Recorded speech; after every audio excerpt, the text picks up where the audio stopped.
Hey guys, welcome back to No More Respawns. This is episode 6, and I will be hosting this episode today, and I am back with my co-host, Ryan. What's up, How's it Ryan? going? It's I'm tired, Ben, as always. I'm tired too. I am tired here, but we are here, and we're gonna get through it. We're gonna get through it. We've been having so many technical issues the last couple episodes. I don't know if you watched the video version of the episode with Rachel as a guest. You probably noticed halfway through that there was I'm surprised we didn't get any comments, but there was a sudden change in what we were wearing, the lighting, even the sound. It was because I we shaved. Yeah. I had different amiibo on. I did that on purpose, but it just was, we lost half the recording the first time, and there's nothing worse than if you make YouTube videos or any video content. I'm sure you've run into the issue of just randomly losing audio, randomly losing video, and losing hours of work.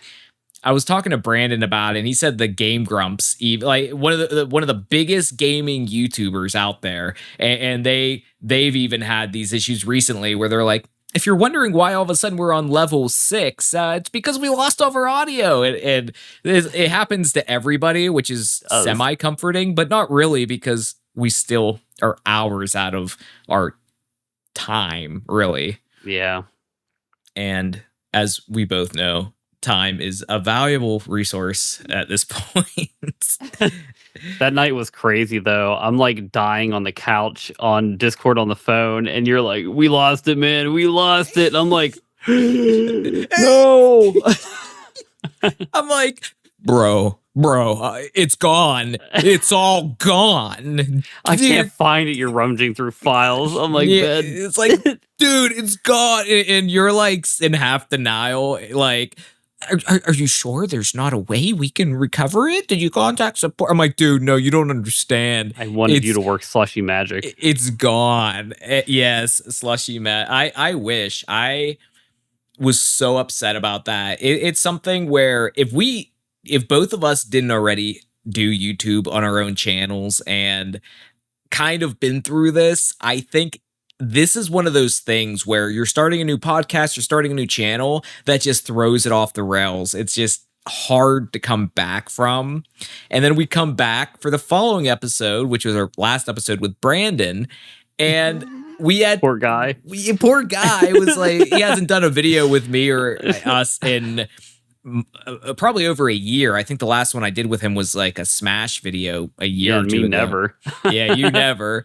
And he comes into the podcast, and we literally had to troubleshoot because after our experience with the episode with Rachel, we moved platforms to we were using Video Ninja. We used Wave Room before. I feel like Ryan's like, you're outing us for using this trash.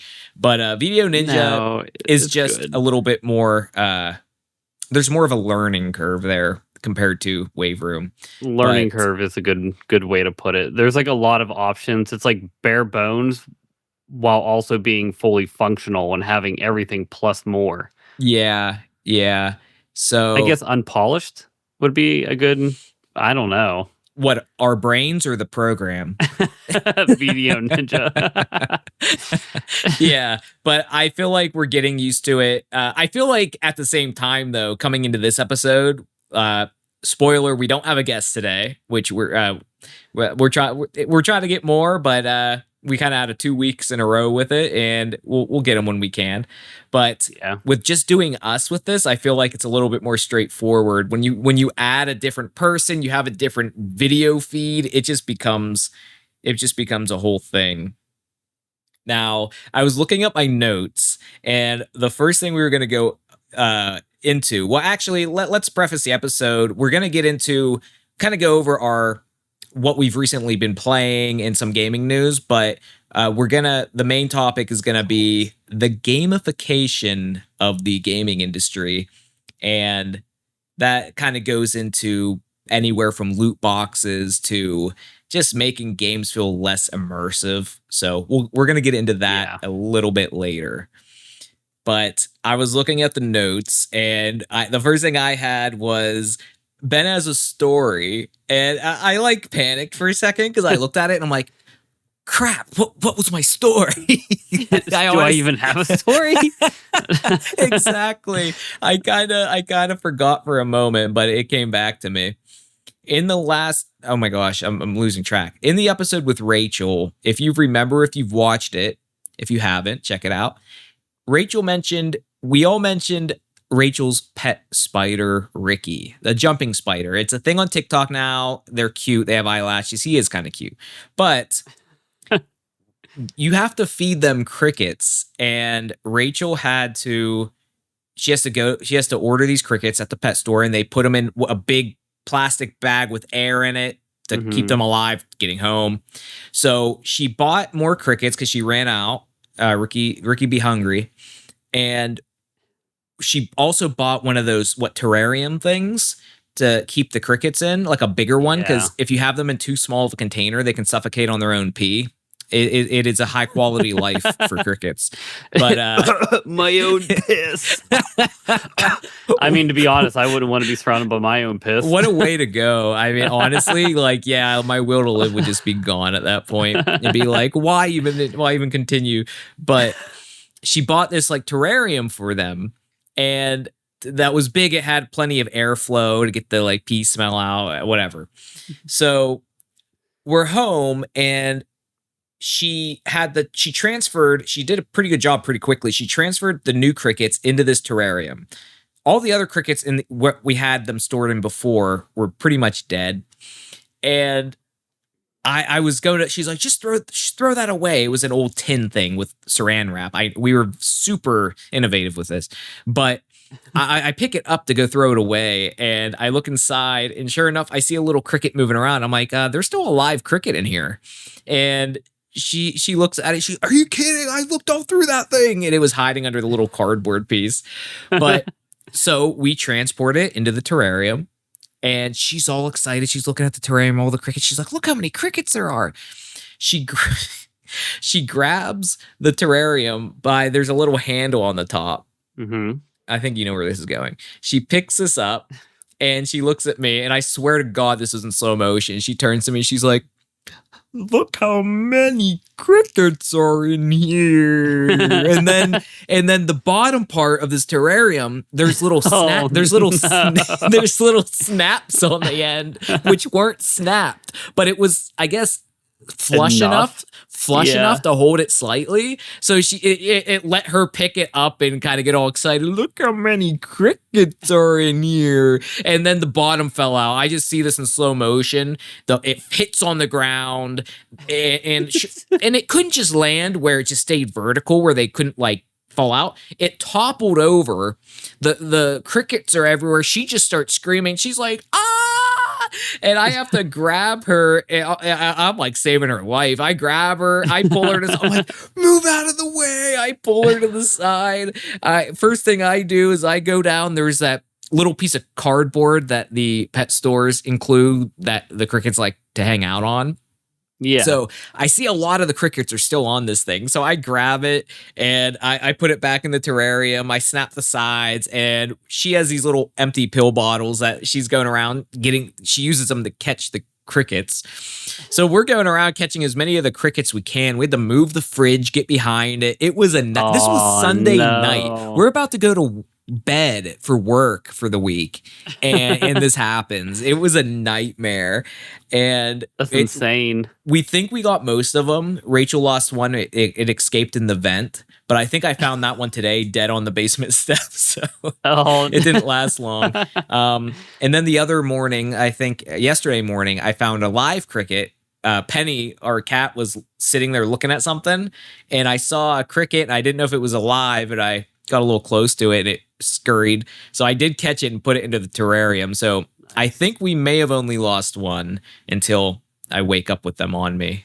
Now I keep thinking I'm feeling stuff touching me, and I'm thinking it's crickets, and those things skeeve me out.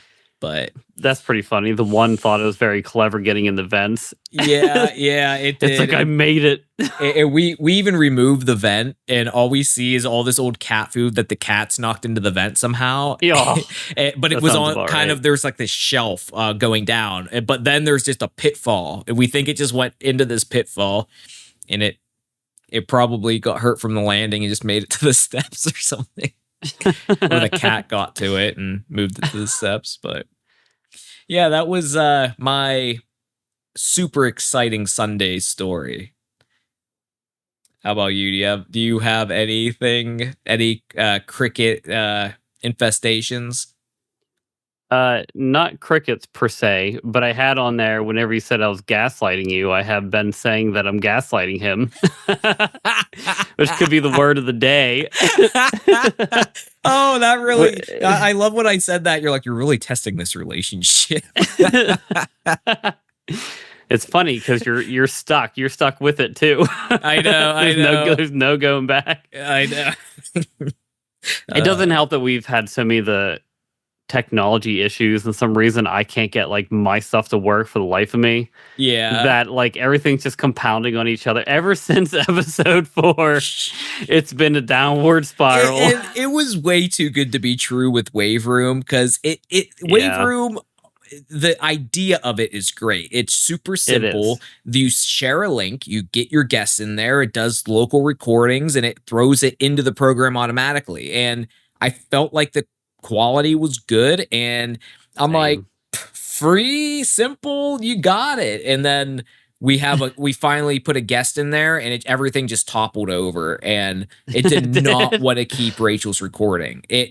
What we ended up having to do is the second time it didn't keep her local recording, but it included her voice in the group recording for some reason, which is what we had to use for that middle chunk of the episode. But yeah, that was it's been rough. And Ryan keeps telling me, he keeps hearing my voice in a weird way, and he's like, your voice sounds all mechanical. In the last episode, Brandon is just blindly agreeing with him, like, yeah, I think he's right. Not blindly. He heard it too. Oh, I don't think it's so. You. I think no. And he's just like, oh, I don't know. I think it glitched up for a second. I'm like, well, that's normal. Ryan's telling me I sound like a robot. Brandon agreed though. He was like, kind of does. Okay, I'm not gonna. I love Brandon. I'm not gonna say anything. So yeah, I do. Long story short, Ryan's gaslighting me. Anyway, moving on. What have you been playing recently? Let's get back into video games. I wish I had a reverse Uno card for you here. Yeah. Well, no, I had one more thing which I think you should mention. What's that? Go ahead, check out that topic. You appeared as an unwilling guest on someone's YouTube channel. Oh, I had that for later, but did you have it for later? Yeah, I had it on there for recent news and events. That what? That's good. Stick around. We're going to swing back to that. You're not going to want to miss it at all. I made a guest appearance on a YouTuber who has 400,000 some subscribers. So stay tuned to see who that was for my 3 seconds of shame. No, really though. Honestly though, oh boy. All right, recent plays, right? Yeah, recent plays. What have you been playing, Ryan? It's hasn't budged from the list since the very beginning. Brotato. Oh, I love it. We're just gonna be the Brotato podcast, which is kind of fitting. I do love it. Yeah, it really is. I'm still playing the that like nautical one, the Abyss. That's what it's called. Still doing that one. I haven't even downloaded that yet. Oh, it's pretty good. They did a good job with like the different DLC enemies or whatever. Nice. Yeah, and learning. And I like a lot of the DLC characters. Is the curse stat actually good? Yes and no. The enemies are like twice as strong, twice as much health, but they drop 2 times the loot. So it's like they do have a pro with the con, but there's a couple classes like the sailor and creature. It kind of does, but the sailor does like 50 or 35% more damage to cursed enemies or double damage to cursed. So you just get cursed stacked on the sailor and like do an insane damage output. Well, that's pretty nice. Yeah. Otherwise, yeah, the curse is kind of like, oh no, they're appearing. No, it's not like the ghost weapons. OP. That I thought they were okay. You like the ghost weapons? I feel like when you mix the staff one with the axe, you get that increase in damage and you constantly get extra health. Because I was playing and Rachel was doing she did the ghost class. You should see some of the videos from. I had to do so many game clips because my build sucked in this run. We were working up to level 5 difficulty, and we were currently trying level 4 and trying to get through it so we could get to level 5. And Rachel was doing the ghost class. And I don't know what build I made, but it sucked. I was getting bad rolls. I suck in general, so it just was a bad time. So I kept dying, and we're in the later rounds. As you know, round 19 or wave 19 is just such a horde. Yeah, it really is. And I think 18, there was a good bit too. This happened twice, like 18 and 19. So 18, I die early, so she's getting overrun. She literally dodged everything. They're all over her. All I see is the little text popping up on the screen. Dodge, dodge, dodge, dodge. And I keep thinking like, I was about to turn to her multiple times and being like, you put up a good fight. You really made it. You made it far by yourself. But she just wouldn't die. She just kept going. Can't mess with the ghost class. I just looked at her and it kept happening. And then she got through 19. Big horde. I die like that. Rachel, just a god. I don't even understand. I don't know if she could replicate that ghost class she made. She ended up dying on the boss because the boss like bypassed the dodge somehow. Yeah, if it gets one hit, you're essentially just gone. Yeah. She had a lot of health though too, but we ended up double ghosting and that's how we ended up winning. No. Ooh, that might have been difficulty 3. Difficulty 4, we had such a good combination. She picked the old person, which shrinks the map, and I picked the techno mage, which did the turrets close to each other, and if you got elemental damage, it increased the fire rate of the turrets. So we had all these turrets close to each other in the center of a small map. So we literally just stood in the center, and it did all the work for us. That's amazing. And I love even that. on the boss, we ended up killing the boss that time, which rarely happens for us because the map was smaller and these turrets were just blasting them. And Rachel's old person, she called Eustace from Courage the Cowardly Dog. She's freaking Eustace and she's just blasting. And we ended up killing the boss. That's how we ended up getting through the wave 4, I think. So now we're on wave 5. I think we have only tried like once or twice. What's pretty good is if you stack the old people. We've done that. Yeah, like Andy, Sarah, and how we played it, just everyone was the old guy, and the map is like teeny tiny. I love it. And then if you get everyone just like stack wrenches to get the turrets, it's like game over because there's there's nowhere for them to go, so they're all just clustered. And the enemies are also clustered. Yeah. Then we tried the opposite, where it's like maybe it's the hiker or explorer. The explorer, yeah, where it expanded the map, and having like 4 people's expanded map is just you're like a little dot, and you're like I can't even see myself. As you're I feel like if you have a lot of speed with 4 people, you could. That's true. You won't just get swamped. I feel like you could always see a route to sneak through. I like the extremes. It's just fun. It is. We've been. If with Rachel we'll have to play it when we see you soon, which will be you'll soon. See this episode after that. after the fact. Yeah.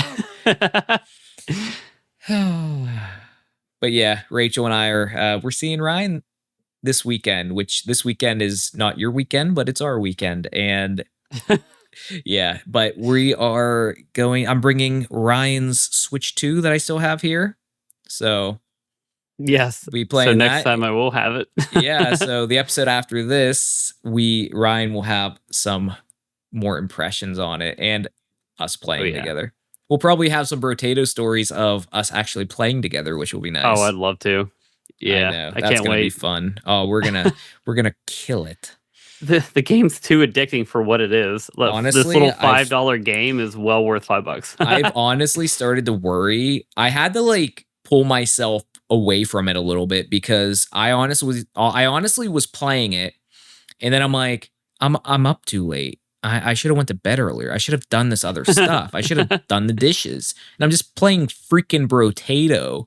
I'm like, what is this actually, not even in a funny way, but what is this actually doing to my life? So I had to take a break, but I'm definitely gonna, I have it on my Switch, which doesn't have the local multiplayer, but I will probably play it on the way to see you.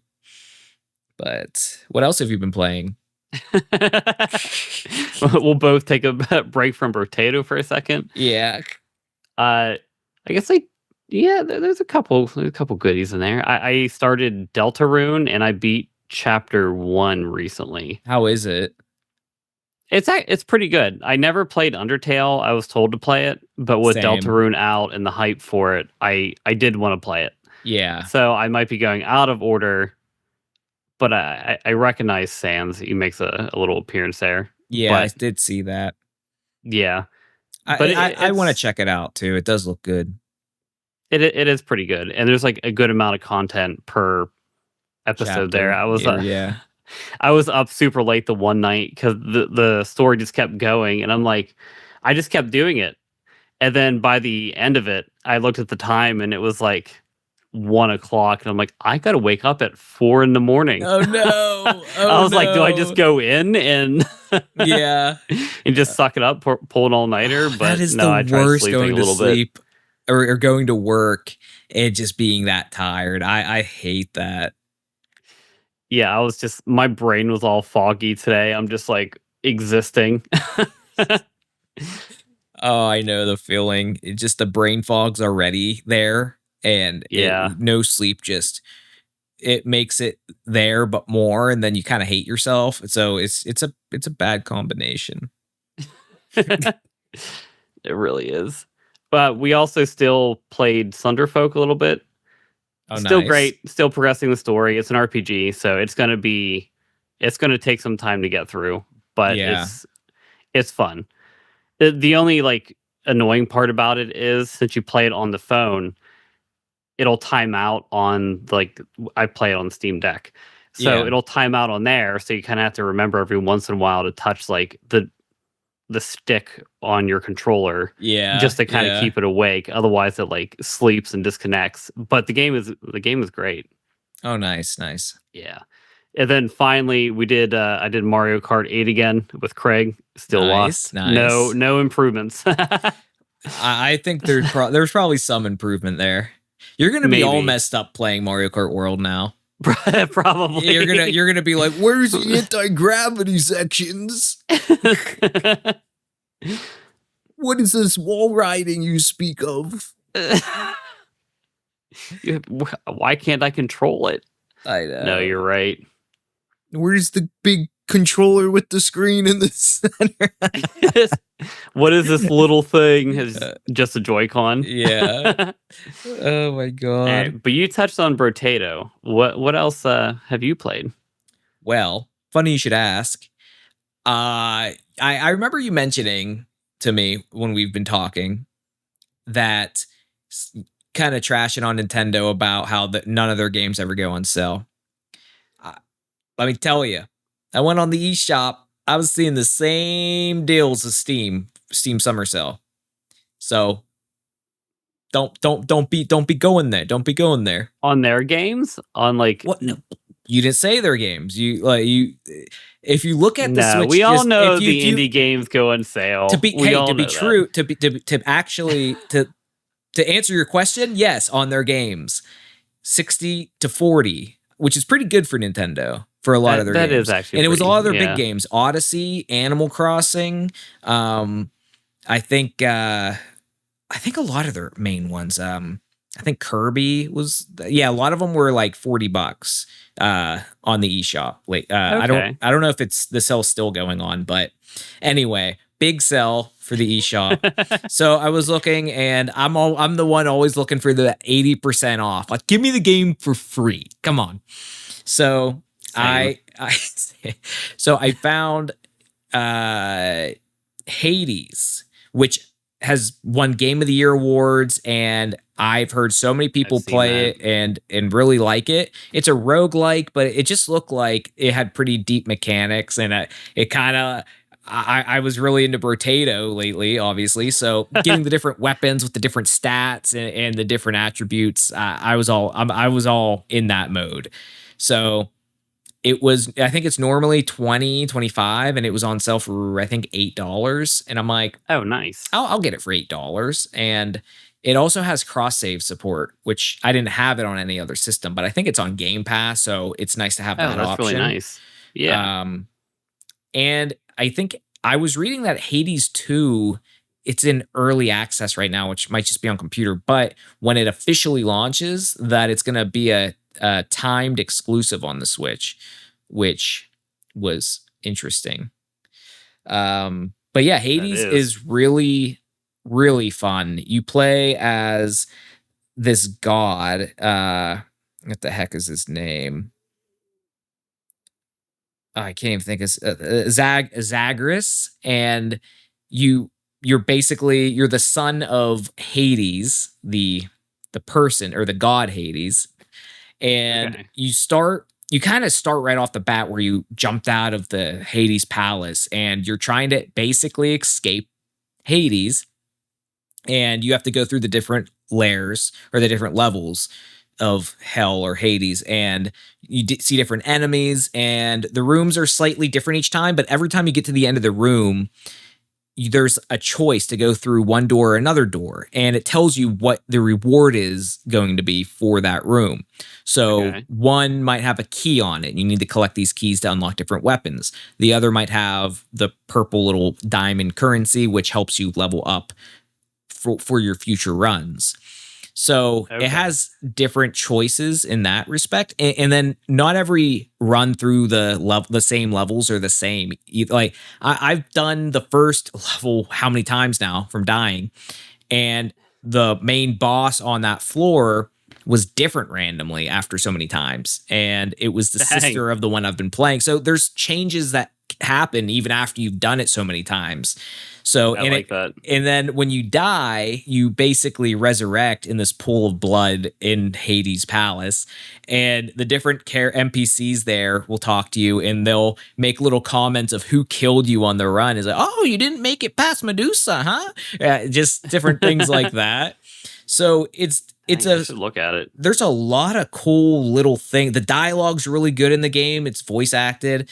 And there's just a lot of charm and character to the game. And there's different weapon sets to use. And then you get these basically blessings from the gods of Olympus, because they, I guess, just discovered about you, and they're like, oh, come to Olympus. Hades is such a stick in the mud. He doesn't want you to come. We're gonna help you, and they'll send blessings to you, and you get different blessings each time. You might have a blessing from Zeus, which they'll give you different. You have choices, and one might be you have a chance for lightning to strike the enemies when you do a dodge, or various things like that. So there's a lot of variety with each run you do, because you'll get these different perks. But then you can also get these perks that will help you in every run, like more resurrections. So going through each run will ultimately help you get further in the long run, but you can obviously make it farther earlier if you're good, unlike me. But I liked it a lot more than I always thought I was going to like it, but I liked it more even than I thought I was going to. Dang, I might have to check it out. Yeah, it's really fun. So I didn't look too much at Hades 2, but I'm definitely, I want to get through Hades 1 first, and once I do that, I'm definitely going to see about, I don't know if I'll do early access. I might just wait for it on the Switch, but at that point, I just might be too invested and just jump in. But Brotato and Hades. but outside of that, Super Mario Strikers was added to the GameCube NSO app on the Switch too. And that was one of my favorite games growing up. I played that with Dom all the time. And Dom and I actually have done a lot of matches. He has raged quit on me multiple times. And this, we always make each other mad with that game, but we tested out the online and the results were pretty good. We've done a few matches where I used the Wi-Fi in handheld mode, and yes, there was some lag here and there. But when we did both of us having Ethernet plugged in, there is very minimal, if any, lag. If the most I've seen with the lag with when both people have or all people have good connection is a little bit of audio distortion randomly. But outside of the actual gameplay, I haven't really seen anything when we were both using Ethernet. Yesterday, we were doing we were trying to unlock more cups to play. So we were doing co-op because you could play as a team because it's acting like it's local, how that works. And we were doing co-op through the cups where we were on the same team, that was super fun. It just made me wish they'd add some kind of matchmaking where you could play with your friends against just other random people, because that would be neat. Dom and I's chemistry was just so good. But that game, we were only playing on the second difficulty. And I swear we were playing against Google Gemini, like Mastermind AI, because randomly the computer would just go God mode. We're on pro. There's literally 2 difficulties ahead of what we were doing, and they're sliding like 10 steps ahead. It's like, how did you know I was going to turn right, turn left, backtrack, spin around, and go forward? How did you end up there to steal this ball? It's just ridiculous. That's insane. Some of these runs the computers go on. It's like the game decides, okay, well, I can't let them get too confident. Let's make them lose this game at the last minute. And all of a sudden they go God mode. I don't get it, but Dom didn't believe me. I tried to tell him this before he joined me for the co-op part. And when we played last night, he's just like, "You're right. What is going on with these computers?" They're just insane. I swear it just randomly scales them up to the harder difficulty when they want it to. Now, I'd be super interested. Pep talk. Yeah. So when you get the Switch, I'll have to show you what I mean with this. But Super Mario Strikers, just having a great time with it. One of my favorite GameCube games early on. To get that early on in the app is awesome. I just can't wait for more GameCube games. I really like what they did with it, with the app. The upscaling's really good, and having widescreen support with it just makes it even better. But outside of that, I unfortunately haven't played too much Mario Kart World lately. I've just been into all these other games like high quality Brotato. But I've been doing some more Nintendo Switch Sports. I've been doing the bowling whenever I go over to your mom's house. Here we are again. Here we are again. The mom jokes. The mom jokes. But it's not a joke. But Joe actually beat my high score. Oh, dang. Yeah, I was very disappointed. It was his birthday, and in his birthday card, I'm like, "You may never get a perfect game in bowling," but and before he read the card, he was bowling a perfect game, and I kind of look at Rachel. I'm like, "That's insane. Did you read the card we did?" And then she just starts laughing. She's like, and then he eventually got a spare, but that was the run he got that got him the high score. It was like 278 or something. That's insane. Yeah. He couldn't be stopped.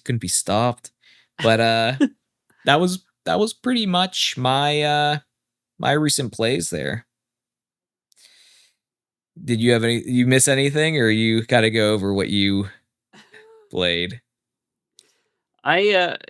That's pretty much everything. What you said about like Mario Kart World, I also miss Kingdom Come. I know I've been mentioning that one, but Oh we'll yeah, both get yeah. back to our other games. I've been tempted with Kingdom Come 1. I saw it on sale on the Switch, but I figured that would be one that I would want to play on the PC. I feel like PC is a better choice. Yeah, I mean that's the one I'm currently playing, so Yeah. I recommend. I was tempted. Maybe if they added the mouse controls or something from the Switch 2, I'd be more inclined to get it That'd on be the pretty Switch legit. 2. But yeah, I guess going into news and recent events, we'll get into that guest appearance I had, but I wanted to start out with there was something that's been circulating in the news recently, which is basically, and you see these clickbait titles where it says something like, "Did Nintendo accidentally leak future games?" And I'm like, oh, what is this? Yeah. What is this? I don't really give it much credence unless it's from a channel that I trust a little more. And Yeah. not that I super trust Game Explain, but I saw they did one, and they usually go into a little bit more of the details. So I look at it and I'm like, okay, what are they talking about? It looks like it might be legit because basically what it was is back, I think it was like April, Nintendo released a video going over the new features for the classic system apps for the Switch 2, which one of those was the CRT filter that I guess you can only do on the Switch 2 for the N64 Oh, and okay. the Yeah. GameCube. So when you're in the console app, the classic console app, you have to go to the settings on the left and go to those settings to change the filters. When you go to that, it will blur your background. So all the game cases you have lined up, however you have them lined them up, it will do like one of those gradient like blurs over it. Okay. So during the feature trailer, it was talking about the CRT filter. It brought it up. It had the CRT filter, but you could see the blur in the background. So somebody, I guess, did a tweet where they said, "Hey, that area right there, that's Super Smash Brothers 64, which is a big one everybody's been waiting for the N64 app, because being Oh able to yeah. play Smash 64 with your friends online, I mean, who wouldn't want that? And that also would give hope for getting Melee on the GameCube." Yeah. But anyway, the guy on Game Explains like, I looked at this and I thought, really, that could be anything. That's a little bit of a stretch. But then he took the picture of the Super Smash 64 box, and he's like, well, anybody could just put it in Photoshop and add the blur to it. So he added the gradient blur pretty high up, and Ryan, it was like exact to that to where this person like pointed pixel it for out. pixel. That's Yes, hilarious. it was a little blodge of green. That's Pikachu. That's Mario's hat, and it just the formation of the colors That's actually insane. was right on. So after I saw the comparison, I'm like, it looks like we might be getting Smash 64, and we'll definitely have to play that if that's the case. Oh yeah. There was also people also pointed out from the blur splodges, Donkey Kong 64, which would make sense to get soon since Donkey Kong Bonanza is coming out this month, and Yeah. Glover 64, and I think there was another one, but What is that? you've never heard of Glover? No. You'll have to look it up. It was a game. I don't know if it was just on the 64 or if it was on the PlayStation 1. I think it was on the PlayStation 1 as well. But it was just this hand, this white glove that moved around this colorful ball with a star on it. And you had different move sets where you could kind of balance on it by walking on it. You like rolled it with the seen this. palm of your hand, and you there's different puzzles to do. It was actually it was kind of an eerie game. Some of the areas in it just gave, we talked about this in the last episode where some of the old game, you talk about the Rugrats thing, how it was just, yeah. it was unnecessarily scary. Well, there was some moments in this game with just how the old music was and everything where it just kind of it was creepy. It was off-putting, but I really liked the game. I remember my brothers and I would do the cheat codes to get to the final boss because we could never do it the normal way, just playing through ourselves. Dang. Yeah, I've definitely seen the game cartridge. It may be a little bit like gameplay on like a demo case in store, but yeah, that was about it. Yeah, it's kind of it's memorable, at least with the character and everything. It really is. And a fun fact is that they were making, as I could be wrong, I could be completely wrong, but from what I understand, they basically made a sequel to that game, Glover 2, and it was pretty much finished, but I guess right before release or post production, it got canceled. But I guess the ROM still exists online, and if you have one of those flash carts that you plug into your 64 with the SD thing, you can actually get the ROM of it and play it on original hardware. So I never did that, but it is something I wouldn't mind doing because I feel like that would be cool. It would be cool to play a game that never came out on the original hardware, for sure. No, you're right. It does come up. Oh, Glover 2 comes up. Nice. Yeah, I'm not just blowing prototype. Smoke. Nice. That's crazy. So outside of that news, I don't really have anything else. I mean, there's been rumors of a direct this week, this month.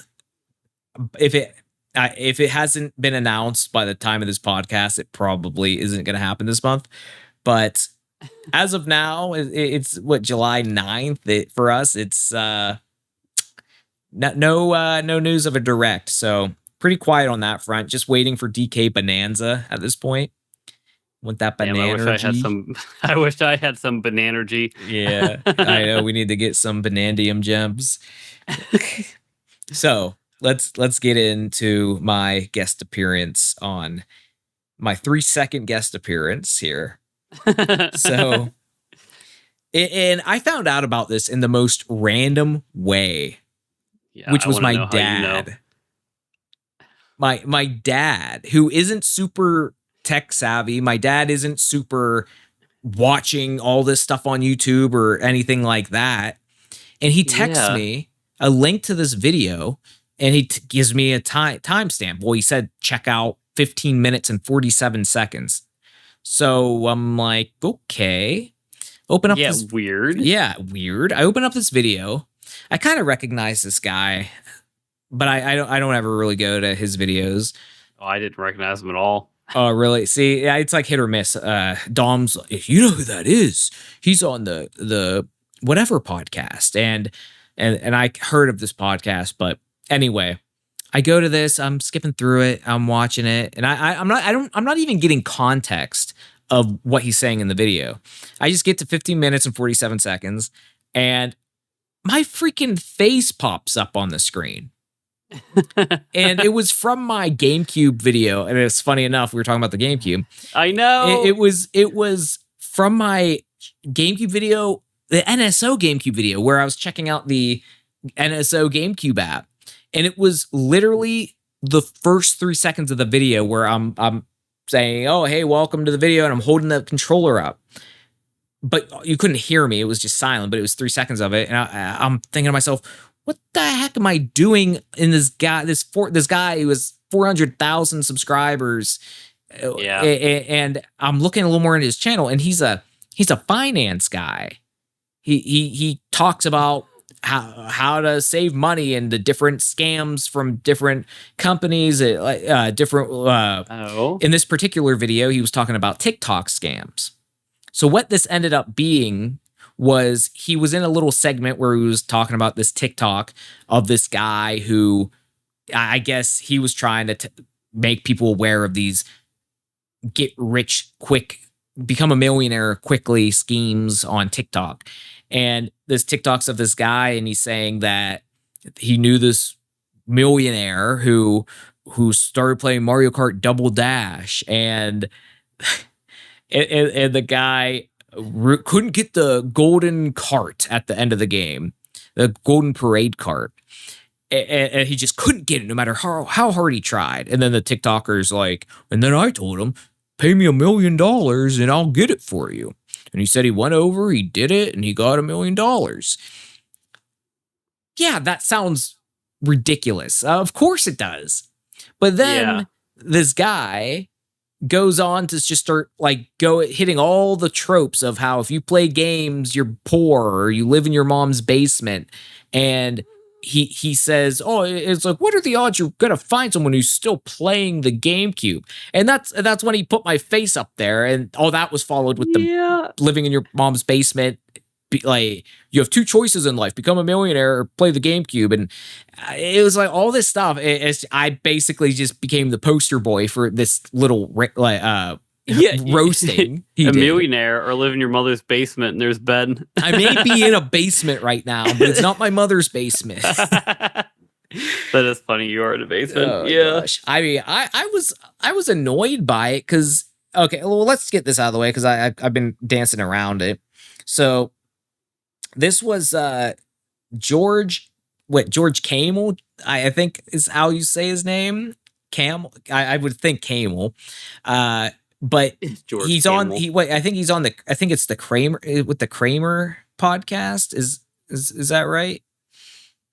I had it pulled up just in case. The Ramsey Show. The Ramsey Show. Yeah, well, yeah, it wouldn't be that. There's a lot of other shows too. Jeez. Yeah, but yeah, he's on that big podcast, and he has his own channel which is what this was on. But I don't know. I just think it's a little bit in poor taste to be a larger YouTuber and to take the footage of a smaller YouTuber just for your B-roll for a roasting segment.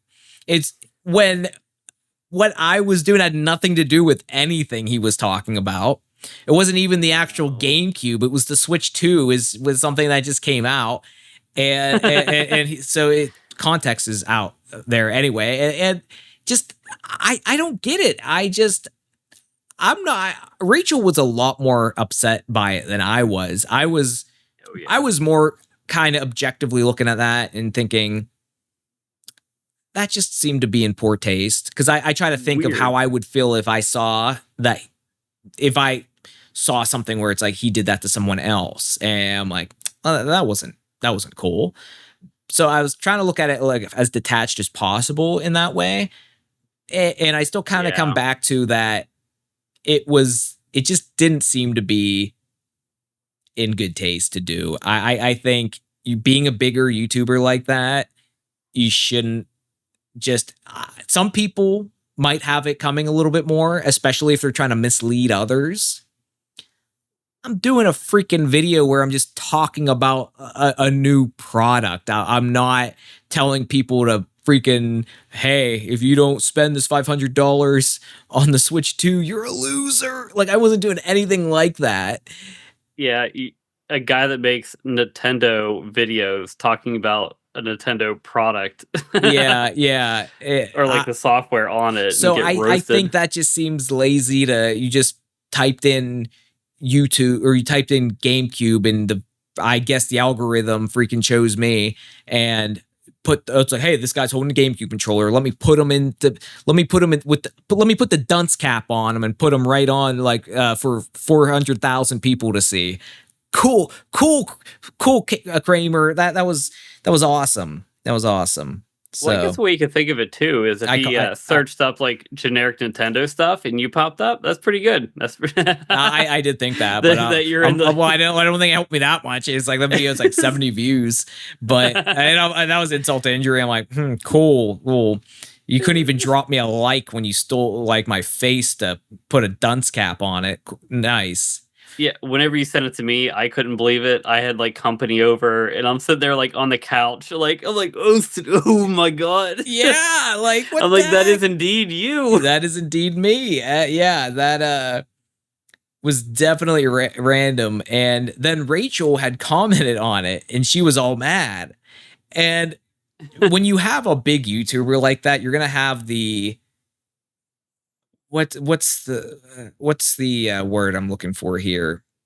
I don't know if I'd call them gatekeeper, but like the diehard fans that works. Yeah. Yeah, where it doesn't even matter what the person does, they're going to defend it. Like Mr. Beast is a good example of this. He might do something wrong and you just have someone defend him no matter what.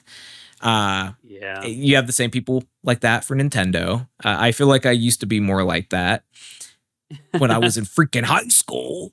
But Rachel left a comment and she, in so many words, said what I said about, that's not really cool doing that to a smaller YouTuber, all this stuff. And someone commented and they said, well, not if they're preventing people from making dumb financial decisions. There is something like that. And it's like, what the, like, who are you, kid? Like, what do you? Oh, that's strange. It's like, how does that doesn't correlate with using your video? You're connecting A to Q there. It just it just doesn't. It just shows me blind following there, and I don't know. I'm not gonna rant too much about it. I just thought that it was in poor taste. That's my thoughts on it, and I don't like it. I don't like it.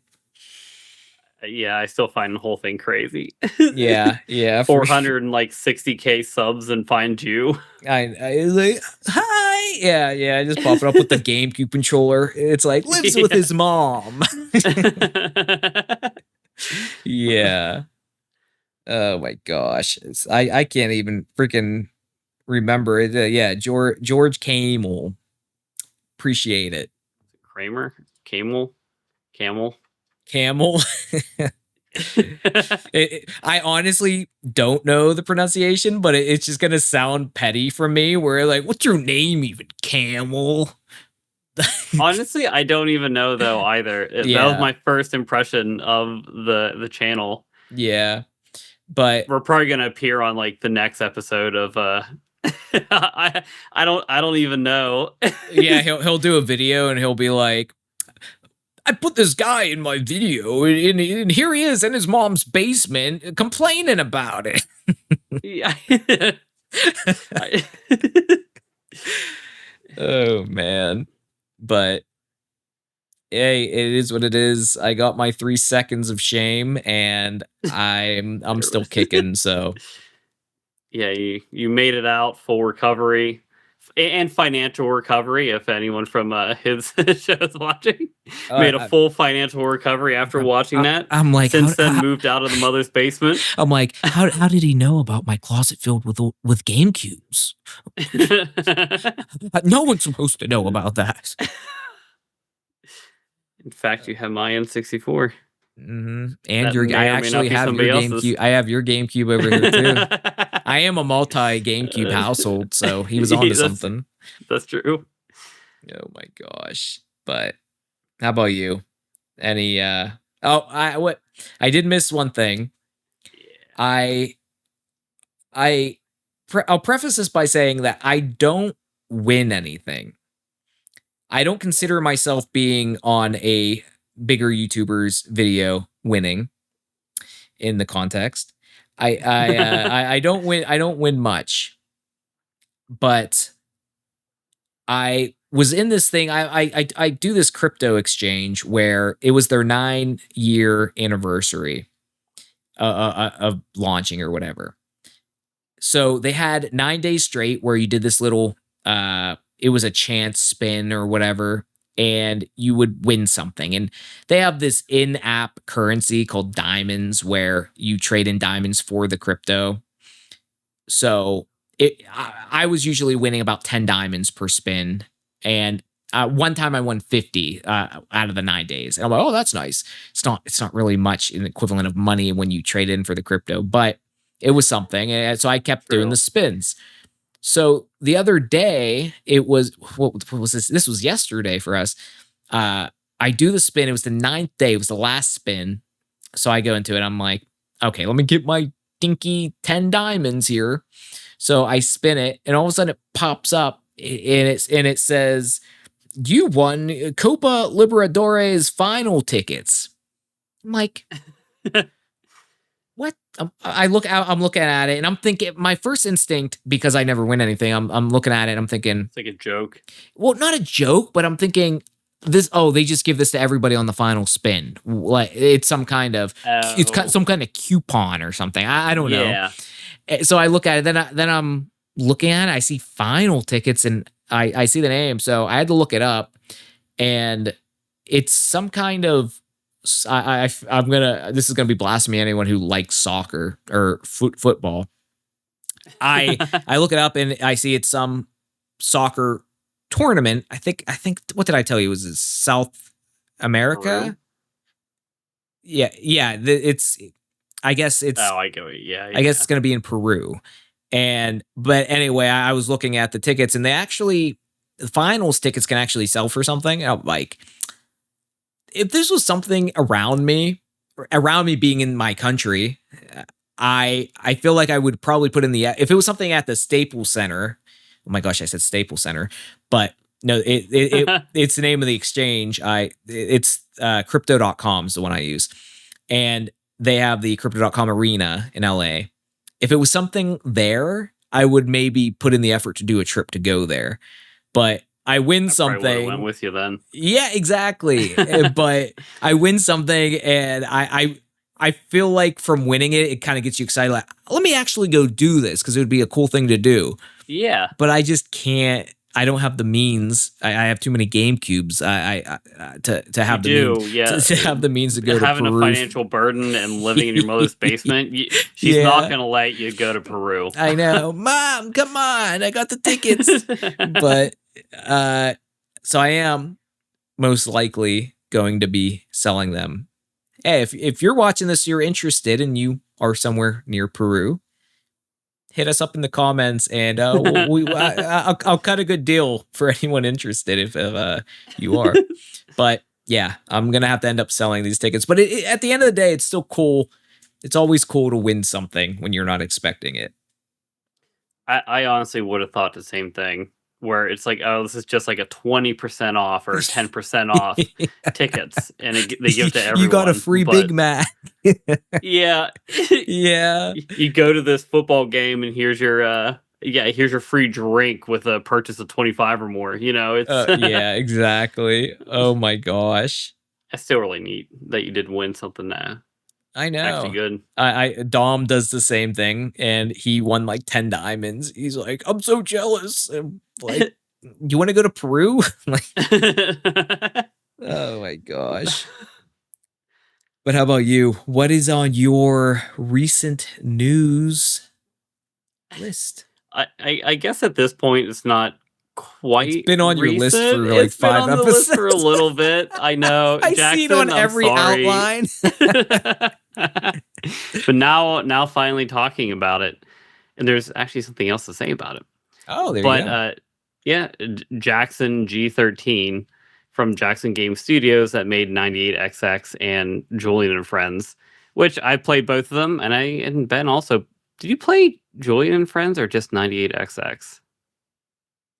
I did Julian and Friends. I have a playthrough of it. You're getting very defensive I there. did a little voice part for him for that too. You know what? You're right. You should definitely check it out on other channels. I'm just in my mom's basement. Yeah, you're just in the mom's basement. You don't know what you're doing. No, I don't even do YouTube anymore. I just guest on Ryan's podcast. Oh my gosh! But yes, anyway, I have a playthrough of Julian and Friends. Good game. I do recall it now that you say that. It's been a while. It's been out for a bit. But Jackson actually stopped doing 98XX series altogether. He was going to do like a 98XX rebooted, which I was pretty excited for. I was also going to get a line in there or like a certain part, but he wasn't really interested in pursuing that lore anymore and wanted to make other games, which I respect. We did 2 games based off of that series, and he wants to do something different that's different than like the horror game genre that he's in. You know what's a real bummer about that? What is my voice part was like the promotion for that game he's not doing anymore, the 98XX like thing. And I was hoping to also continue. I was hoping to get another voice part for that character in it. I mean, that wasn't guaranteed, but I was like, well, I did it for his promotion, so maybe if there's a thing in the next game. And then I was thinking more about reading the outline and seeing your news, and I'm thinking, does that mean I wonder if he like cut that promotion out of Julian and Friends altogether. I haven't looked back, but I assume he probably did. And so that was kind of a bummer, but it was still cool to do. Well, you never know. Maybe in the next game. Before I get to that, though, on his Discord, he did drop a lot of the lore that he was going to use in 98XX Rebooted. Oh, okay, that's cool. So I do mean to make a video on that, kind of like reading the lore that he posted, which I probably actually should do soon. But it's pretty good. It goes over all like the little nitty gritty that like you want to know, like certain background. Yeah, it's good. I'm sad to see it go, but I'm happy to see him pursue something that he actually wants, of which it is called Skyworld 64. So tying back into a lot of the Nintendo-esque games, it's going to be retro, like from the Nintendo 64. So, I mean, if he comes out with it, looks cool. Yeah, it's not horror at all. So, yeah, Ben, you should probably definitely check it out. It's more up your alley, but I'm definitely going to be playing it as well. I saw his like Sandbox 64. He released a box art, like an N64 box art for it he did a post on his YouTube of it. It looks pretty cool. It does. And I've always supported Jackson, all the other games he has, so I am going to be playing that whenever that does happen. And maybe, I don't know, I don't want to cast hope, but maybe we'll also have voice roles in that. That'd be pretty nice. I would quite enjoy that. Always open to it for sure. Yeah. Recently he did make another game that was, I think, like FNAF from memory or something like that, or maybe it was just like a time crunch. But it was a challenge he had personally from one of his cousins. So I'm probably going to be trying that. Okay. At some point soon. I like Jackson. Yeah, Jackson's awesome. You had your interview video with him, which was pretty cool. I did. I enjoyed that a lot. It's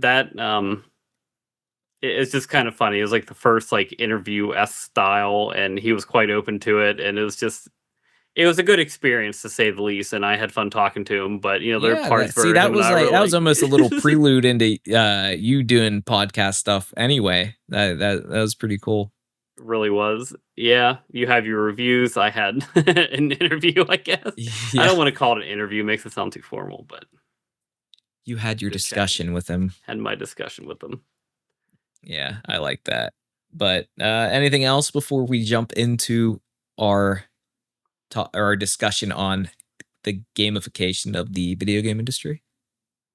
Let's go straight in. Let's dive in. So, unlock that $5.99 loot box. Let's go. So gamification of games. So what do we mean by that? So Ryan, what do we mean? I remember gaslighting earlier. No. Yeah. So Ryan, I remember asking you. I was like, please tell me. What do we mean by that? So when I say gamification of games, I instantly think back. The best kind of diving into this would be when World of Warcraft was big. It still is big, but when World of Warcraft, as I'm hitting stuff, was big, I remember my early experiences playing that game. And I know when you play a game, obviously, it was so fun. It's always going to be more fun when you first play it because it's more novel then. That dopamine really hitting. And then you play it for a while, you're used to things, it's not as novel, you're not getting that same excitement. But I'll say the early playing it, I just feel like it was a lot more immersive early on.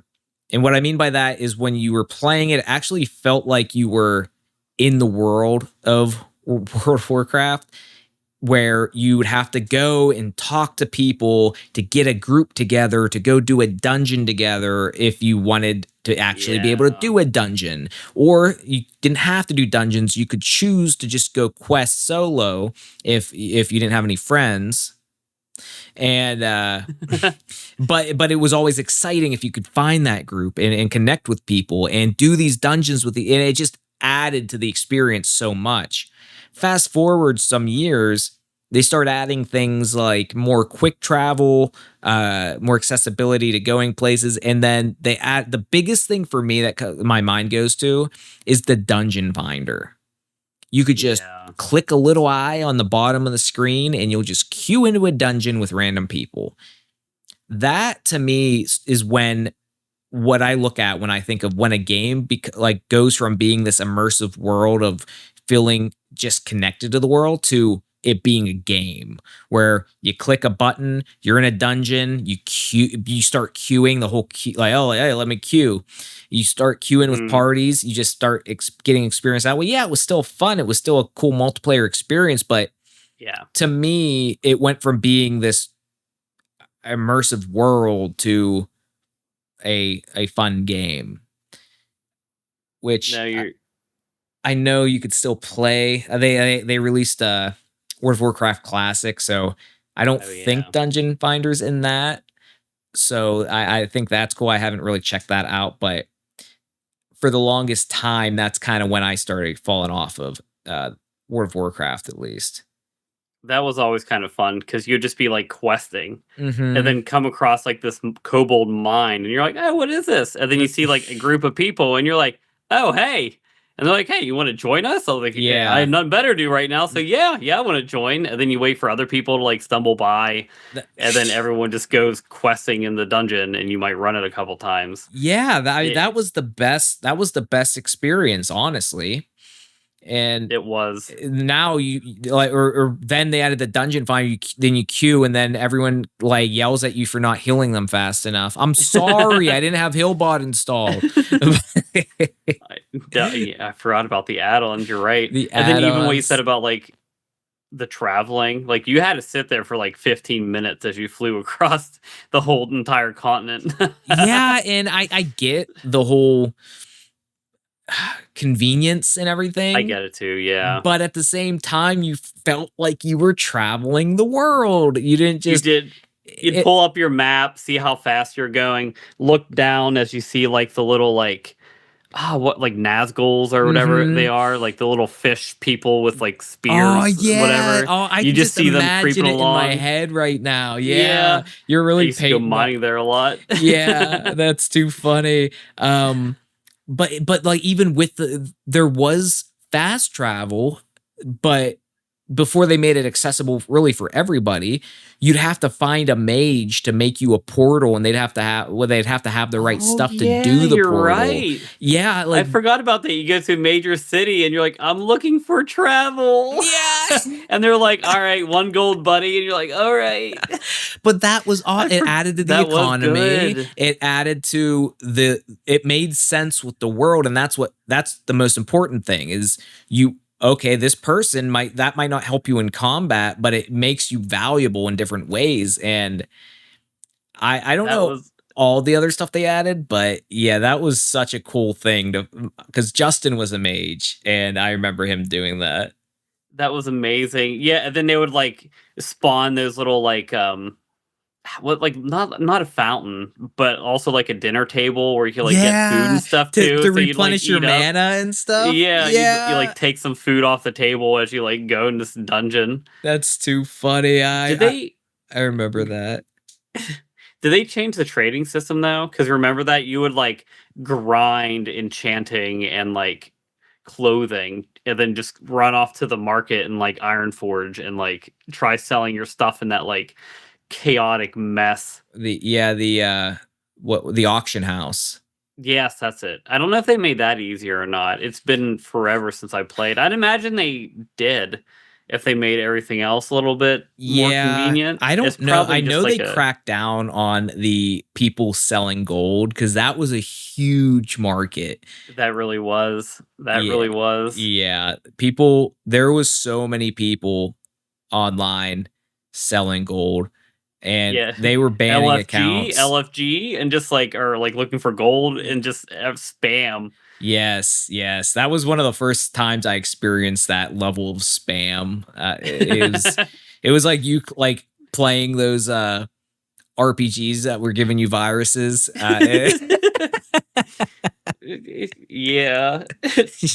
You're like, I am in fact looking for gold. I mean, RuneScape was one of those weird games at first, but RuneScape was also a solid classic. See, I didn't really play too much RuneScape. Did you? I played it for a little while, but I don't know. I thought it gave me a virus at one point, so I stopped. But Oh. like, See, I it's a thought trusted Hillbot gave site, me so a I don't know virus what one happened. time from Curse Client. Yeah. Curse client. Yeah. See, we both had our own little scares with random products that are technically deemed safe, but Yeah, technically. so who knows? Yeah. But yeah, I think for me, World of Warcraft was the first time I really looked at it that way. And I didn't know how to really describe it.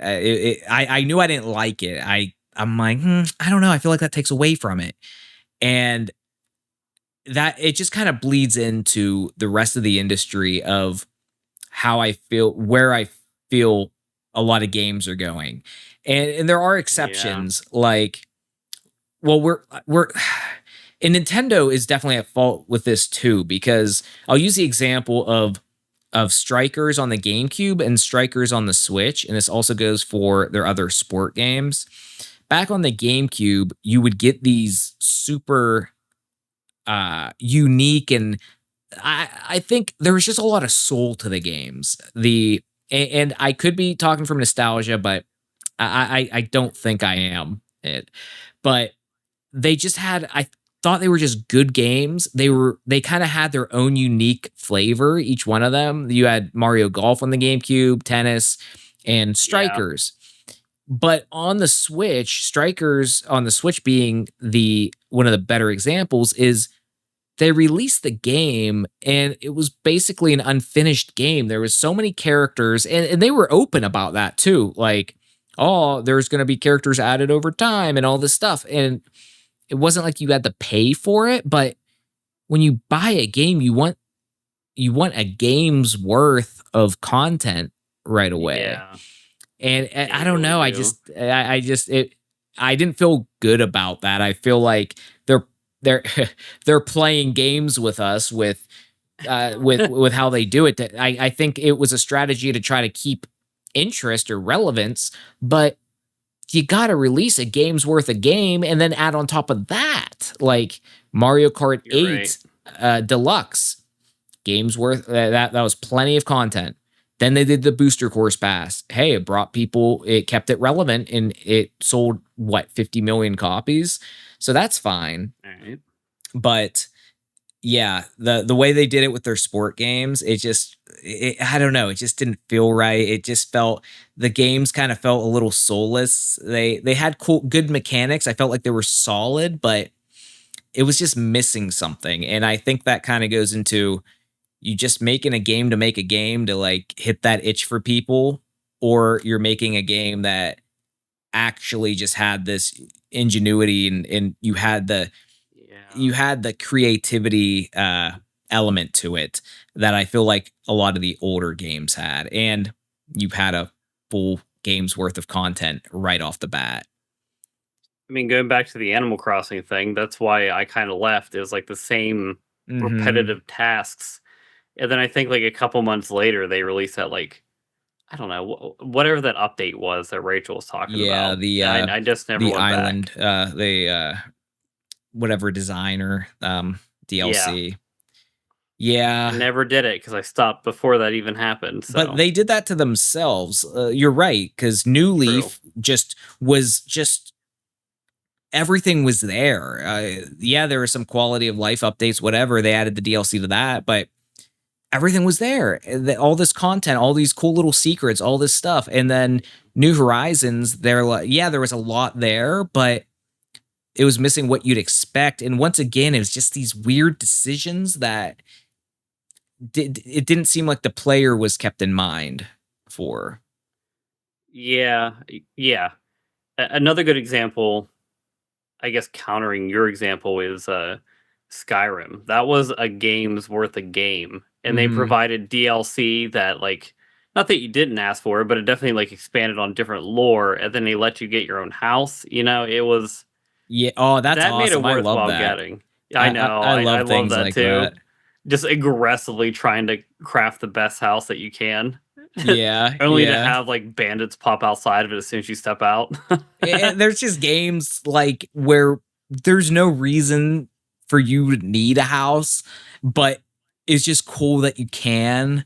Felt like you needed it. Yeah. Yeah, and in Breath of the Wild, you can get a house and you can hang equipment and weapons up in Oh it. yeah, I forgot about So that. that was a Nintendo thing, and that was just random. But kind of keeping on the theme of like the gamification on it, where I think it was a lot when we hit the PS3, Xbox 360, kind of was the start of it. You still had, I think it wasn't a full I feel like it was a slow burn and you got a lot more of it going into PS4, Xbox One, but I feel like it started there where you had a lot more of the loot boxes, you started getting the season passes, you started like it was like things were locked behind paywalls, and it was like just even the pay to win with certain things, where what Call of Duty, yeah, you had I don't know if they had that from the beginning where you had to be certain ranks to buy certain weapons, but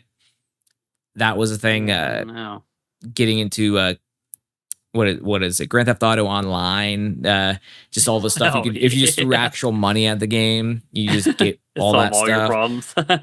Yeah, and I don't know. I just think there's just so much of that stuff added, and even I love Rocket League, but I'm guilty of spending money on these stupid freaking loot box. I don't do that anymore, but like the loot boxes, They which did is get me back in the day. yeah, which was basically just gambling for kids and still is. Yeah, it really is. But it was like, oh, I look cool, and I don't know. I just miss the back on the GameCube. You play Super Smash Brothers Melee is a good example, where there's all these obscure ways to unlock these characters, and you had to just go. You had to learn from talking to people, and you actually had it made you work to unlock. Like Mewtwo, you had to do what 500 multiplayer matches to unlock Mewtwo in Melee. And you then had to work for it. Yeah, and then in Super Smash on the Wii U, it was like all the characters are just available off the bat. Once again, it's playing off the convenience of you buy the game, don't you just want everyone available? And some people might agree with that, but it just takes you out of the immersion of the experience of like, you know, it does. And I think there's something to be said for when you earn something, you get that good feeling that you earned it and you just weren't just given it. And then to me, it's like, okay, I have all these characters. Cool. Let me play them. And then you just kind of I think you have more of the propensity to get just bored from it quicker. Yeah. Than if you're slowly getting those dopamine fixes of unlocking characters and the cool feeling of when you did something you didn't even know was going to unlock a special character, but you did it just because you were having fun doing different things. Yeah. That and some of them were just even like bragging rights. You found something that was like near impossible to unlock and someone had it. Like you knew in game too, you're like, oh snap. Yeah. They did the thing. Yeah. No, and I think along with all of this that kind of goes hand in hand with like the gamifying is the hand holding. There's a lot more hand holding in games than there used to be, which is why I usually go towards games that don't have that, like Elden Ring. And Elden Ring is a good example. Yeah, I like to say Morrowind for that. Oh, was that not super handholdy. No, that was like legit. Talk to Bob, and you played this game like 5 months later, and you're like, "Who the hell is Bob?" Yeah, yeah. And you're like, "Where did I even get this quest?" And like, you really had to like even take notes, even. I love that though. I love where it's like you literally had to kind of think outside the box, and I think that just adds to the feeling of it. Yeah, and the rewarding aspect.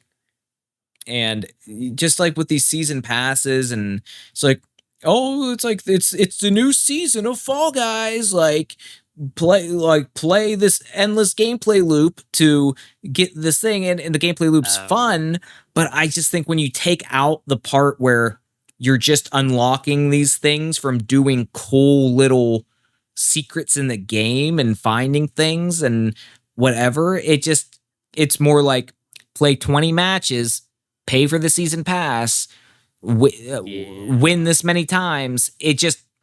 That's to me where the game part of it comes, instead of the actual immersion of, and I think a more rewarding unlocking process and just game mechanics in general.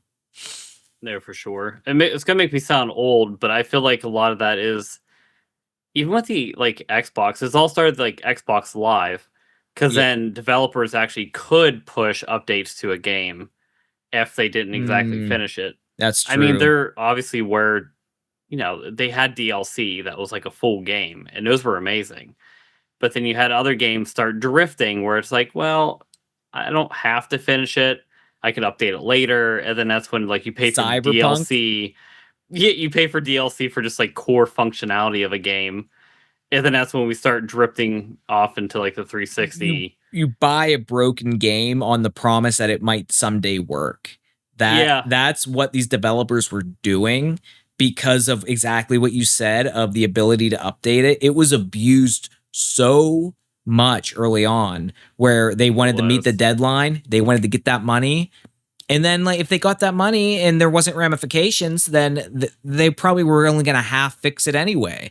But I do think that the gaming industry has really, or the gamers have shown that that's not going to fly. People caused enough of an uproar to get refunds for these broken games, and they're not going to buy them. I don't know. Alpha games, people still get sucked into those pretty good. That's true. I don't mean 7 Days to Die. All of gamers in general. I mean enough to make an actual impact on decisions of developers. I gotcha. Yeah, because you're right though. It's like if they didn't have any cause to go back, they might not fix the issue that you're having. They may just push like a large patch that only covers some of the issues and just move on. Yeah, I think Cyberpunk was actually really good for the gaming industry, because it was such a disaster, and it was like the paragon example of what we're talking about here, where it was such a disaster with the refunds and just how bad that launch was and how broken the game was, that hopefully other developers took notice. Is like, okay, let's actually not push this out this month. Let's push it out next year. Same with No Man's Sky. You remember that debacle too? Yeah. And that one was built on false promises. Well, I hear it's pretty good now. Yeah, it's overwhelmingly positive at the moment. It was overwhelmingly negative. I can't talk right now, but yes, you're negative. Fine. We're both tired, but no, exactly that. And there's multiple games where it's good. Like Cyberpunk is good now, but on that token, that initial taste you get of the game when it's so bad makes it super hard to go back to. Like I had a bad experience with Cyberpunk where it kept crashing. I know it's a lot better now. I just haven't went back to it, and I want to because it was a fun game, but it just really, you just really shoot yourself in the foot whenever when you release it like that. You really hurt the customer's trust for future games, because you're looking at it, you're looking at the dollar signs instead of just the human element of you just see the hard work that the developers put into it, and they put out a product they'd be proud of. Like Elden Ring, when that came out. Yeah. And any Nintendo game really, when they first come out outside of the sport games, they like have other, they don't have their main people working on. When the games come out, like Odyssey, Breath of the Wild, Tears of the Kingdom, they're dang close to not having any issues and not needing really any really major updates. It's just, you're getting a good experience right off the bat. Like Mario Kart World, like I didn't have any glitches really playing or anything. Yeah. You got me on a little side tangent a little bit, and I don't know if it happens to gamification or if it's just me now complaining. So no, go ahead. We're all about talking about our ADHD here. Maybe it is, because you did mention GTA. So I grew up loving Red Dead Revolver. Fantastic game, great story. It was wonderful. And then we did kind of talk about my history a bit, where then I kind of like moved 360, then 360 was pretty much PC. Yeah. And so whenever like Red Dead Redemption, I'm pretty sure that was made by Rockstar, right? Yeah. Or was it Red Dead Redemption 2? No, they both were. Okay. Yeah, there is one in between that I'm kind of forgetting. Maybe before Red Dead Revolver. Anyway, so I love Red Dead, and seeing like a new game come out, I was like, this is fantastic. But Rockstar always has a thing where they just release to newer consoles first, and then they wait like 10 years to release the PC. Oh, that's annoying. That killed Red Dead for me, and I love that game. I know it's very positive of a game. It looks amazing. Mm-hmm. I watch clips of it every once in a while, but they trashed it for me by not like giving it to everybody all at once and gatekeeping it. They did the same thing with GTA as well, like the new one. They waited for like they overhauled it and remastered it to like have better graphics. Yeah. And then that's when they finally released it to PC, which I did eventually get. But the new one, I think they're doing the same exact thing for. Where they're like gatekeeping it to consoles, and they know they're gonna get that whole other audience. Or so, like, they're gonna get people to double GTA dip for me. Yeah, and it does. I think that's along the lines of those staggered updates and just business decisions that aren't keeping the gamer in mind. And that's like a whole that's in line with it, but yeah, that's a whole. I know I'm stretching there a little bit. This is just my room to complain about Rockstar. Yeah, hey, room's yours. But no, I agree. I feel like that definitely kills it for a lot of people. I don't know. I kind of going on to maybe why I look back at the older games and thinking that they just feel more they're I don't know, more works of art even. I think that's even the transition. Like you have these games that just feel more artsy. You have that, you just see the work of the developers and everything, the uniqueness and everything to what we have now. And we still have a lot of good stuff. Don't get me wrong. There's a lot of amazing games out there, a lot of unique games. But gaming has become so big and so saturated that I think the stuff I'm not liking that I'm seeing is part of that saturation.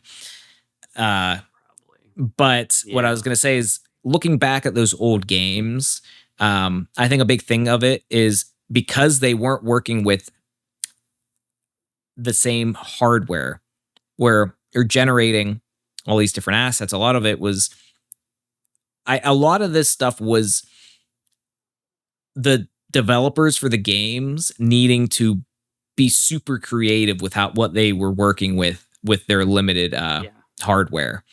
That's true. And I think they had to get creative in how they express things in a game that's hard to just show you expression. You had to play these games and you had to kind of paint the picture yourself. And if they staged it well enough, then you're going to do it mostly correctly.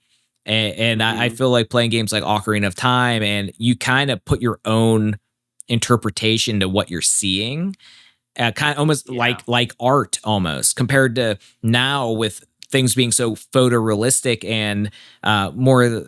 And I don't want to. I feel like I'm old. Like, well, the photorealism killed it. There's still games with great art designs that aren't just trying to be photorealistic for the sake of it. And I love that. Like cell shaded graphics with today's hardware just look phenomenal. That's one of my favorite art styles. But I'm just saying that for the sake of why I think some of these old games feel more like art than just a game you're playing is because they were forced to be creative with what they were working with. No, you do have a good point there. That is true. I do love me a very stylized game. Mm-hmm. Because I mean, you look at real life all the time. It's nice to look at something stylized. Yeah. That's also really fun. And if you look at games like Wind Waker on the GameCube, and then you look at it, if you look at the next Zelda game after that, Twilight Princess, Nintendo released Wind Waker. The climate of the gaming market at that time was we want a realistic looking Zelda game like Ocarina of Time. So they made Twilight Princess. Now Wind Waker, most people you would talk to that like Zelda will say that the art style, the game holds up today a lot better than Twilight Princess does. You upscale Twilight Princess, things are looking muddy. You can see the age. You upscale Wind Waker, which the Switch 2 GameCube NSO app, it's upscaled on there. It looks really good. I love that. So I think that kind of goes into when this style. I think the style. I'm always a fan of the stylized graphics. I sometimes the photorealism like looks cool, but I always like the cell shaded graphics. They make it look like a water or a water painting. It just they get super creative with it. I'm trying to even think if there's other points to bring up. I know we talked about like the battle passes, loot boxes. I feel like we should complain about those more, but I don't know if there's too much more air for that. Like they suck, but sometimes you get sucked into them a little bit. But and I think sometimes it just, even when they make the games where it's strictly cosmetic and it's not really helping the gameplay. Yeah. Even when they do that, which if they're going to do it at all, I mean, that's what I would argue they should do it. But I don't know. I just think, that goes back to the unlocking the things in the way just from playing the game as a whole when it comes out, to me is the most satisfying way to get that stuff than to get it from a loot box. I definitely agree. And at least it shouldn't be. Yeah, it shouldn't be something that's core to the game where cosmetic stuff is very. You don't technically need it. It's kind of neat to have. So it's not really game breaking. But yeah, I mean, they should still incorporate a lot of like, you could only get this by doing like a very hard challenge or something in the game. Because a lot of people could probably just throw a couple bucks at a game and get the skin they want. Yeah. But I feel like sometimes it is a lot harder to get those certain achievements. I can't even think of an exact example, but yeah, they're there. And if you look at they're like all the mental benefits, it kind of going to being mindful and being mindless. I think that's a good example. Is loot boxes is mindless. Like you're not doing anything, you're just getting them. And unlocking things from cool, quirky, like weird challenges that was built into the game is more of a mindful experience, and I think a more fulfilling experience when it comes to playing games. No, you're right. If you partake in loot boxes, you're one step closer to financial instability and living in your mother's basement. Isn't that right, Ben? Ben could attest to the don't play GameCube. Don't live in your mother's basement. GameCube is a segue to living within in your mother's basement. But yeah, guys, let us know what you think about games today and what you like or don't like about it and what you wish they would do. that they've done in the past. But we are going to jump into the game to end things off here, and it is my turn for the game. So for this game, Ryan, I am a character. It is an AI prompt, okay? All right. And it is a character that from a game describing basically the game from this character's perspective. Okay. So that's not much context. I think you're gonna get this. All right. So I'll try to make this as immersive as possible. I think I need some of that water you and Brandon were talking about last episode. Oh my gosh, I know. All right. Okay, I need to make sure I start from the beginning here. I was just a man once, just like you. A ship answered our distress call, bringing hope and something else. That's when I changed. It was slow at first, a whisper in my mind, then a burning, a tearing. Now, I am this. What am I now? I used to have a name, a family. Now I am a creature of twisted flesh. The body that was mine reshaped itself, driven by an unseen force. It's a symphony of pain and purpose, a primal urge to become one. My limbs, once for working, are now bladed weapons, perfect for tearing through the soft, fragile things you call humans. My body, once warm with blood, is now a grotesque canvas of bone and sinew, an unholy testament to what this force can do. The hunt.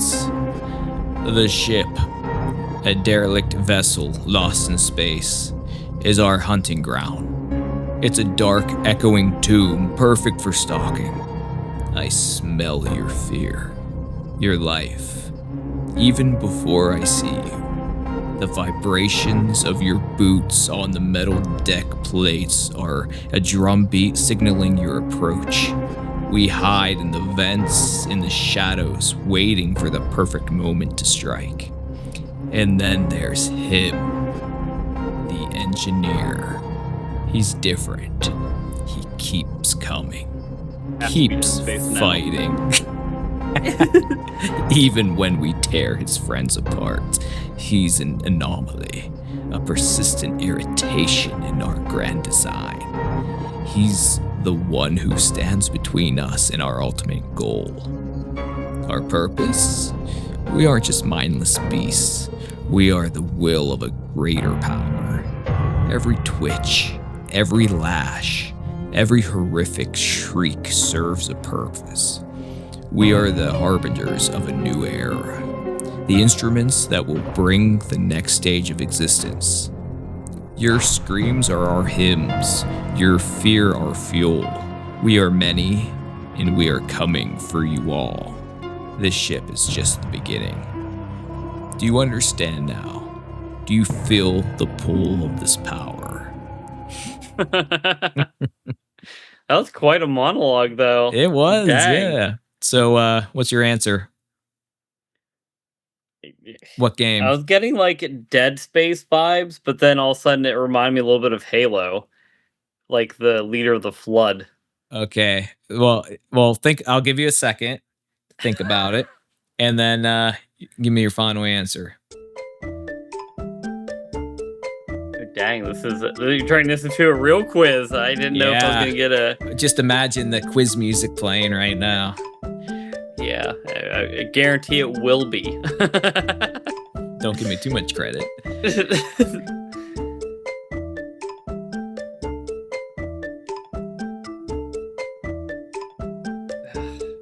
I'm gonna go with Halo. Ryan, you had it. It was Dead Space.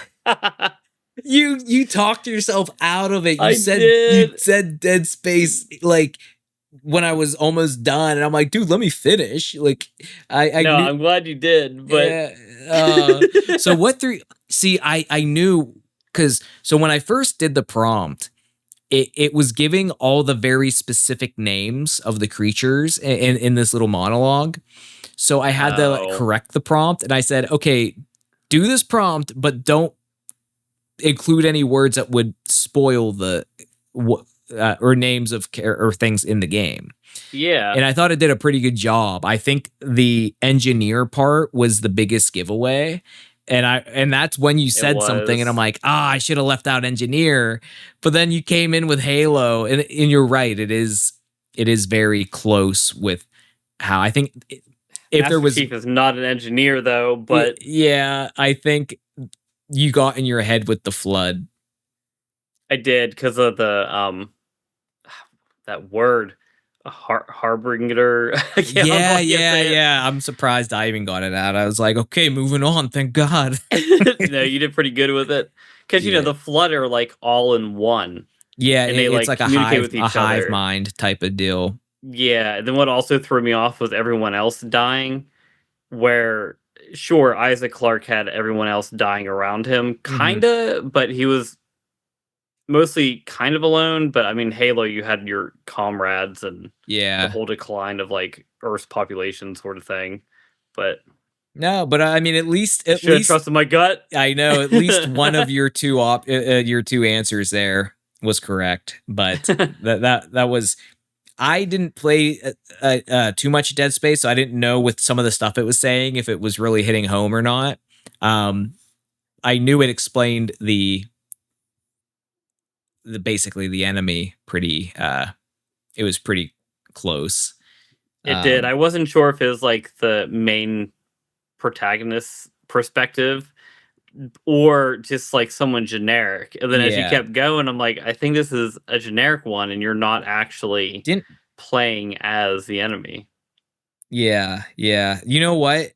When I'm looking back at that ending part, I could see how you were getting the flood. And Master Chief with it. When I was reading it, I'm just thinking, I know the answer, so I'm just thinking about it. But I think I would have, if I would have thought of flood, I think that would have gotten my head too. Engineer should have just been like the nail. That was like the biggest hint that I was surprised it left in there. I was surprised it left it in there.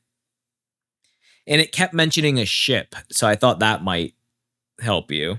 It did help, but then also Halo also takes part. I mean, I guess it does take part in land too, but didn't the flood arrive in a ship?